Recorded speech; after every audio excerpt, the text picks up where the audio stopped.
Episode 72 के बाद कबीला एक और कड़े मोड़ पर खड़ा है। दुश्मन शिकस्त खाकर पीछे हट जरूर गया, मगर उसकी नफरत मजीद गहरी हो चुकी है। अर्तुगरुल जानता है कि असल जंग अभी बाकी है, वो जंग जो सिर्फ तलवारों से नहीं बल्कि सब्र, हिकमत और ईमान से जीती जाती है। जंग खत्म हो चुकी थी मगर मैदान में अजीब सी खामोशी थी। टूटे हुए ढाल, खून आलूद तलवारें और शहीद अल्पों की लाशें इस बात की गवाह थीं कि यह फतह आसान न थी। अर्तुगरुल हर लाश के पास रुका, उसकी आंखों में फख्र भी था और दुख भी। उसने दिल में अहद किया कि उन कुर्बानियों को कभी रायगा नहीं जाने देगा। दूसरी तरफ दुश्मन के गले में गुस्सा और खौफ एक साथ जमा हो चुके थे।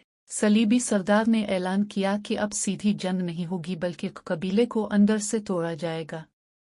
इसने एक पुराने दुश्मन को दोबारा मैदान में लाने का फैसला किया, ऐसा दुश्मन जो अर्तुगरुल के तरीकों को अच्छी तरह जानता था। कबीले में फतह के बावजूद बेचैनी बढ़ने लगी। कुछ लोग खौफजदा थे कि दुश्मन दोबारा ज्यादा ताकत के साथ आएगा।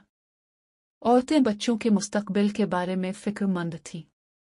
हाइमा खातून ने सबको जमा करके कहा, हमने मुश्किल वक्त पहले भी देखे हैं और अल्लाह ने हमें कभी तन्हा नहीं छोड़ा। अर्तुगरुल ने अपनी माँ से तन्हाई में बात की। उसने कहा कि दुश्मन अब जंग के बजाय ज़हनों पर हमला करेगा। हाइमा खातून ने जवाब दिया, जो कौम अपने उसूल ना छोड़े इसे कोई साजिश शिकस्त नहीं दे सकती। ये अल्फाज अर्तुगरुल के लिए मशनरा बन गए। इसी रात एक खुफिया पैगाम अर्तुगरुल तक पहुंचा।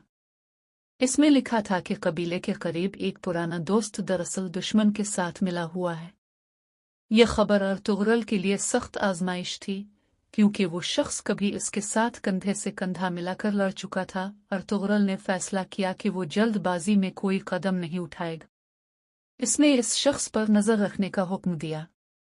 बामिसी गुस्से में था और फौरन कार्रवाई चाहता था, मगर अर्तुगरुल ने कहा, सच तलवार से नहीं, सब्र से सामने आता है। चंद दिन बाद वो शख्स दुश्मन के जासूसों से मिलते हुए पकड़ा गया। हकीकत सामने आते ही कबीले में गम और गुस्सा फैल गया। अर्तुगरुल ने सबके सामने इससे सवाल किया। वो शर्मिंदा था मगर उसकी आंखों में पछतावे से ज्यादा खौफ था। ये सबसे कड़ा लम्हा था। कुछ अलग उसकी फौरी सजा चाहते थे। अर्तुगरुल ने खामोशी से सबकी बात सुनी, फिर कहा, इंसाफ हमें मजबूत बनाता है, इंतकाम हमें दुश्मन जैसा। इसने सजा दी मगर साथ ही ये पैगाम दिया कि कबीला जुल्म के रास्ते पर नहीं चलेगा। अर्तुगरुल ने ऐलान किया कि कबीला अब मजीद एक जगह नहीं रुकेगा। दुश्मन की साजिशों से बचने के लिए हिजरत जरूरी हो चुकी थी। ये फैसला मुश्किल था, मगर सब जानते थे कि यह मुस्तकबिल की हिफाजत के लिए है। एपिसोड के आखिरी मनाजिर में कबीला नए सफर के लिए तैयार है। सूरज तुलू हो रहा है, घोड़े तैयार हैं, खेमे समेटे जा रहे हैं। अर्तुगरुल आगे बढ़कर कहता है, ये रास्ता मुश्किल है मगर अंजाम इज्जत वाला है। कबीला अल्लाह पर भरोसा करके एक नई तकदीर की तरफ रवाना हो जाता है।